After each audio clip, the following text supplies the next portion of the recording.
நான் கொண்ட திட்டங்கள் சிறிதாயினும் ஐயா எனக்காய் உன் திட்டங்கள் பெரிதல்லவோ. புழுதியில் இருந்து என்னை உயர்த்தினீரே, ராஜாக்களோடு அமர்த்தினீரே.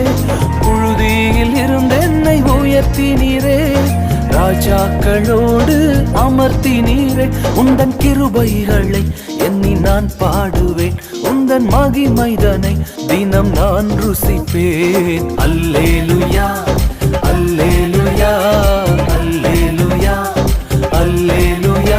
உம்மை உயர்த்துவதே எங்கள் நோக்கமையா, உம்மை பாடுவதே எங்கள் மேன்மையா. உம்மை உயர்த்துவதே எங்கள் நோக்கமையா, உம்மை பாடுவதே எங்கள் மேன்மையா.